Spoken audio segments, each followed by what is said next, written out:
Pelajaran PPKN kali ini kita akan membahas tentang akibat pelanggaran hak asasi manusia. Sebelumnya kita sudah mempelajari tentang hak asasi manusia, pengertian hak asasi manusia, kemudian pelanggaran hak asasi manusia, ciri-ciri hak asasi manusia. Nah, sekarang kita lihat akibat dari pelanggaran hak asasi manusia. Ada 3 akibat dari pelanggaran hak asasi manusia. Yang pertama, menciptakan diskriminasi dan ketidakadilan. Menciptakan diskriminasi dan ketidakadilan itu salah satu yang memicu dari timbulnya pelanggaran hak asasi manusia. Adanya rasa dendam dan kebencian antar sesama. Karena adanya rasa dendam dan kebencian antar sesama, di situ juga akan memicu terjadinya pelanggaran hak asasi manusia. Selanjutnya, merendahkan harkat, derajat, dan martabat manusia. Kemudian selanjutnya, menciptakan kekerasan dan konflik antar sesama. Yang terakhir, menimbulkan penderitaan serta tersiksa lahir dan batin pada diri korban.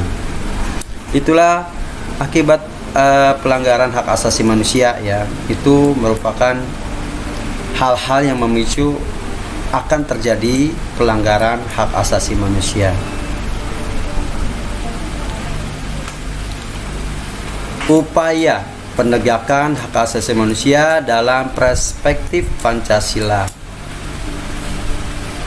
Pancasila sebagai dasar negara memiliki beberapa kedudukan, salah satunya sebagai sumber dari segala sumber hukum. Artinya, setiap peraturan perundang-undangan Indonesia harus mengacu kepada Pancasila dan tidak menyimpang dari ketentuan serta asas-asas yang terkandung di dalamnya.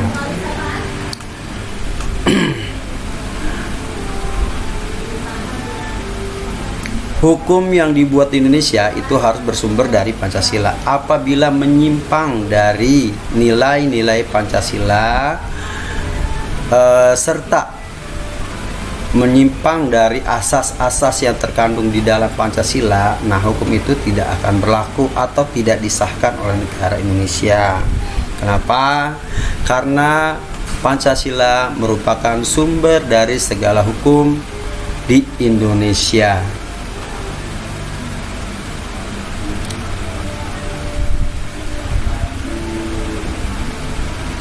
Bentuk upaya penegakan hak asasi manusia. Upaya perspektif. 1. Membuat peraturan perundang-undangan hak asasi manusia. Kalau tidak dibuat perundang-undangan, maka hak asasi manusia banyak yang melanggar. Artinya pelanggaran hak asasi manusia itu sangat banyak. Nah, dengan adanya perundang-undangan ini memperkecil terjadinya pelanggaran hak asasi manusia. Kemudian membentuk lembaga pemantau dan pengawas pelaksanaan hak asasi manusia. Nah, setelah undang-undang dibuat, di situ ada yang memantau dan mengawasi apakah undang-undang tersebut sudah dilaksanakan atau belum. Kemudian dengan undang-undang itu maka hasil dari undang-undang yang sudah dibuat itu adakah hasilnya atau tidak, ya. Maksudnya pelanggaran hak asasi manusia itu tetap masih banyak atau makin berkurang. Nah, itu harus ada yang mengawasi, ya. Dari perundang-undang yang dibuat, kemudian harus ada yang mengawasi. Kemudian melaksanakan sosialisasi HAM, hak asasi manusia, kepada masyarakat. Nah, setelah itu, setelah membuat undang-undang, kemudian bentuk lembaga dan melakukan sosialisasi. Nah, kita memberikan pengertian kepada masyarakat apa sih HAM itu, bagaimana seandainya dilanggar, apa undang-undangnya yang ditetapkan undang-undang HAM kepada negara, apa sanksinya orang yang melanggar HAM. Nah, itu ya. Kemudian yang terakhir, memasukkan materi tentang HAM dalam mata pelajaran PKN. Nah, kita sebagai anak didik, anak pelajar, kita harus mengerti apa sih itu HAM, lalu bagaimana menjalankan HAM, lalu bagaimana mencegah HAM, apa akibatnya kalau HAM itu terjadi. Nah, itu dipelajari semenjak dari kita masih SMA ya. Ada pelajaran PPKN yang mengenai tentang HAM. Nah, di SMP juga sudah ada ya. Sejak dini emang kita sudah harus mengenal tentang HAM agar nanti dewasanya kita mengerti dan menjalani peraturan bermasyarakat dan bernegara dengan baik.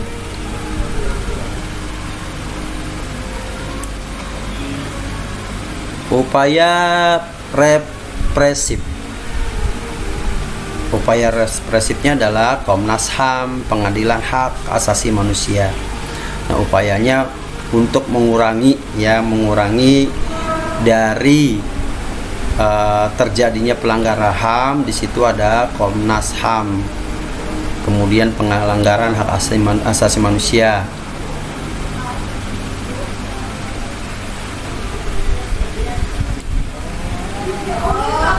Alur penyelesaian perkara pelanggaran HAM berat sebagai berikut.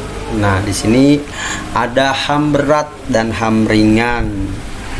HAM berat tentunya hal-hal yang sangat membuat orang itu contohnya membunuh ya, merampok, kemudian menyerang satu kelompok atau perorangan, itu juga termasuk HAM berat. Kalau HAM ringan itu yang hanya sekedar menyakiti. Komnas HAM menyelidiki sendiri, kemudian menerima pengaduan dari korban dan saksi, lalu melakukan penyelidikan non pro justisa untuk menentukan pelanggaran berat HAM.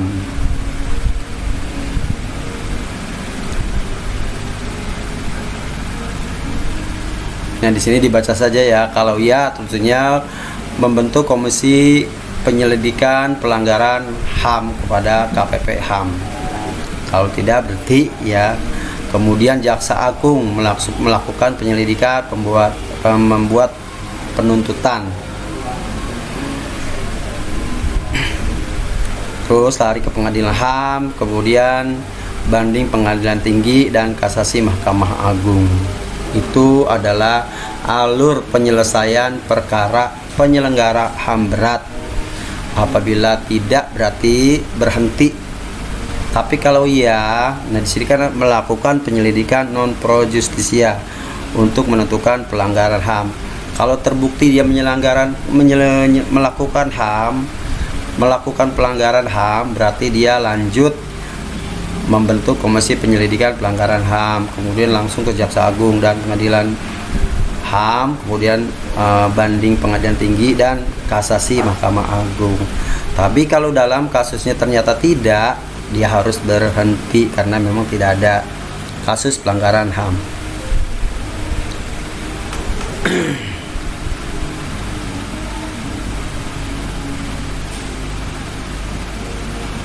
Masuk ke bab 2, sistem dan dinamika demokrasi di Indonesia.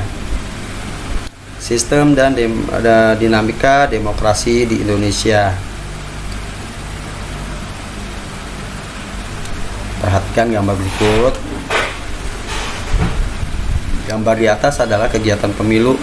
Nah, pemilu merupakan sebuah upaya untuk mewujudkan kedaulatan rakyat. Selain itu, pemilu merupakan ciri dari negara demokratis, dari rakyat untuk dari rakyat oleh rakyat dan untuk rakyat. Bagaimana dinamika demokrasi Indonesia? Coba kita lihat.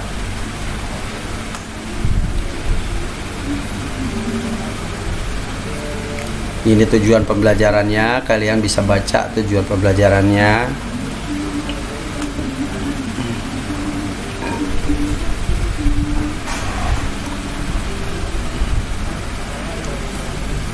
Penerapan sistem demokrasi. Apa yang dimaksud dengan demokrasi? Inti dari demokrasi adalah kedaulatan rakyat, artinya kekuasaan tertinggi ada di tangan rakyat. Definisi yang sering dipakai untuk mengartikan demokrasi adalah pemerintah dari rakyat, oleh rakyat, dan untuk rakyat. Nah, ini dikemukakan oleh Abraham Lincoln. Lantas bagaimana prinsip macam-macam demokrasi dan ciri-ciri demokrasi?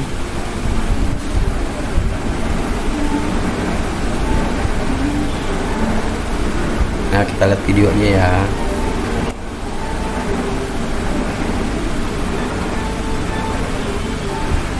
Prinsip demokrasi, macam-macam demokrasi dan ciri demokrasi. Di sini ada prinsip. Prinsipnya apa? Keterlibatan warga negara dalam pembuatan keputusan publik. Kemudian, tingkat persamaan di antara warga negara. Kemudian, kebebasan atau kemerdekaan yang diakui dan dipakai oleh warga negara. Kemudian macam-macam demokrasi. Ya, macam-macam demokrasi berdasarkan cara penyaluran kehendak rakyat, demokrasi langsung, perwakilan, dan sistem referendum. Berdasarkan titik perhatian, demokrasi formal, material, dan gabungan. Kemudian berdasarkan ideologi, demokrasi konstitusional dan demokrasi rakyat. Itu macam-macam demokrasi. Kemudian ciri-ciri demokrasi. Ciri-ciri demokrasi: keterlibatan rakyat dalam pengambilan keputusan publik, pengakuan, penghargaan, dan perlindungan terhadap hak rakyat. Kemudian persamaan hak seluruh rakyat, lembaga peradilan dan kehakiman yang independen, kebebasan pers, pemilu yang jujur dan adil, pengakuan terhadap perbedaan. Nah, ini ciri-ciri demokrasi. Keterlibatan rakyat dalam pengambilan keputusan publik. Jadi semua rakyat harus terlibat untuk mengambil sebuah keputusan untuk kepentingan bersama. Contohnya dalam pemilu ya, jangan sampai golput. Nah, kita semua harus mengeluarkan suara kita atau mengambil sebuah keputusan untuk memilih calon pemimpin kita. Kemudian pengakuan, penghargaan, dan perlindungan terhadap hak rakyat. Nah, hak rakyat itu harus ada pengakuan, kemudian dihargai dan dilindungi oleh negara. Persamaan hak seluruh rakyat, rakyat mempunyai hak yang sama. Ya, rakyat itu mempunyai hak dan kewajiban yang sama terhadap negara. Kemudian lembaga peradilan dan kehakiman yang independen, kemudian kebebasan pers, ya, kemudian pemilu yang jujur dan adil. Yang terakhir adalah pengakuan terhadap perbedaan.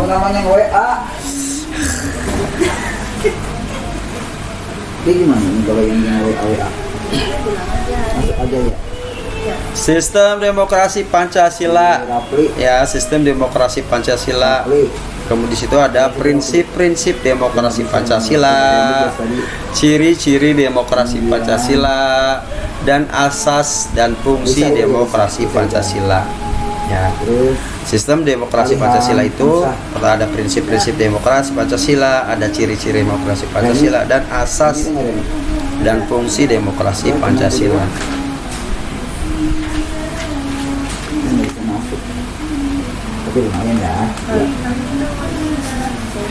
Prinsip demokrasi Pancasila pada dasarnya adalah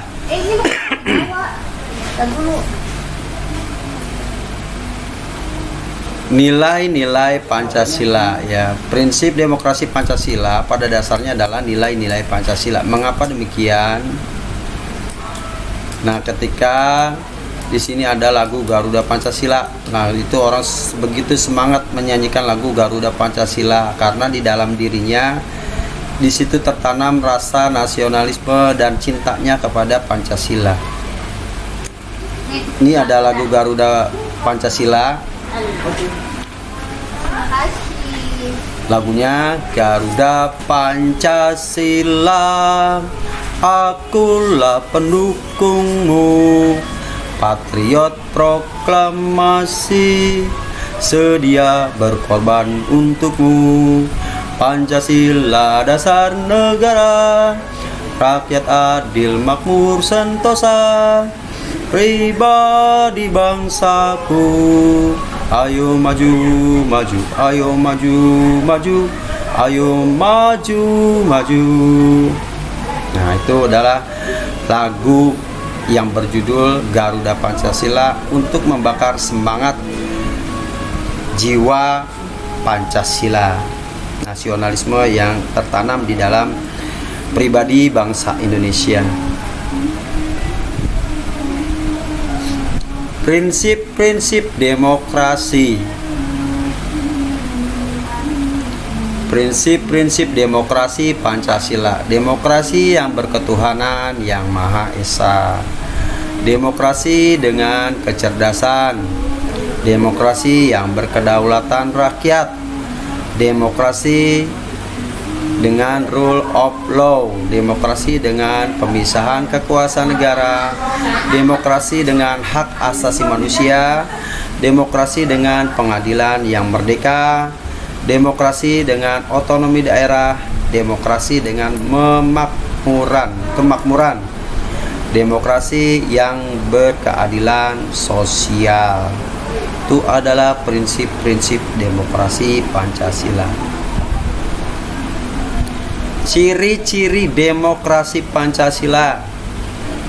Kedaulatan ada di tangan rakyat, berdasarkan kekeluargaan, musyawarah dan mufakat, keselarasan antara hak dan kewajiban, penghargaan HAM atau hak asasi manusia, tidak menganut sistem monopartai, tidak mengenal diktator mayoritas dan tirani minoritas, mendahulukan kepentingan rakyat, aspirasi disalurkan melalui wakil rakyat, tidak mendukung demonstrasi yang berujung kerusuhan. Itu adalah ciri-ciri demokrasi Pancasila.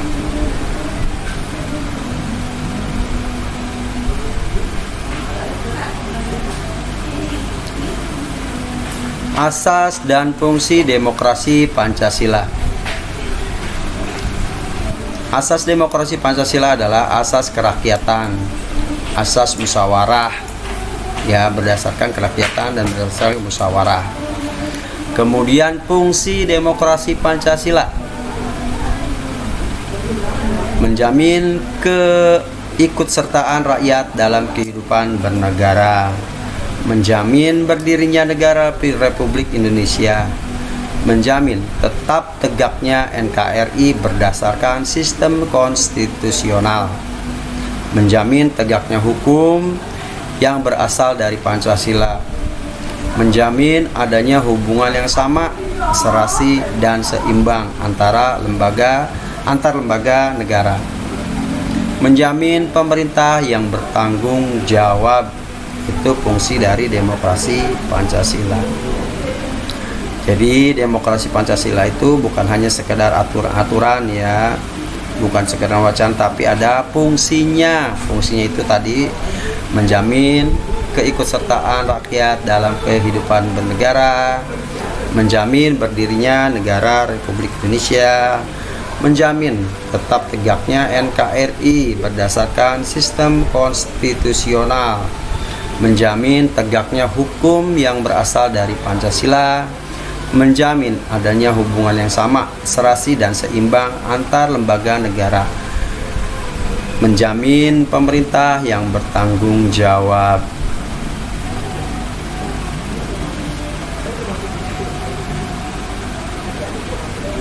Nah, dinamika pelaksanaan demokrasi di Indonesia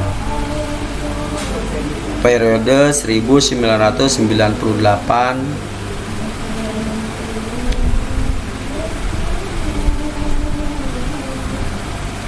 dari bawah, ya, maksudnya Periode 1945 sampai 1949, demokrasi pada periode ini baru terbatas pada fungsi pers yang mendukung kemerdekaan. Kemudian dari 1949 sampai 1959 terjadi 2 kali pergantian Undang-Undang Dasar, perubahan bentuk negara dan sistem pemerintah. Periode 1959 sampai 1965. Pada periode ini Indonesia menganut demokrasi terpimpin dengan ciri-ciri terbatas peran partai politik, terbentuknya DPR, GPR, lemahnya hak dasar manusia, tidak ada kebebasan pers, dan sentralisasi kekuasaan. Periode tahun 1965 sampai 1998, periode ini pemilu dilaksanakan secara periodik ya, 5 tahunan atau 5 tahun 1 kali.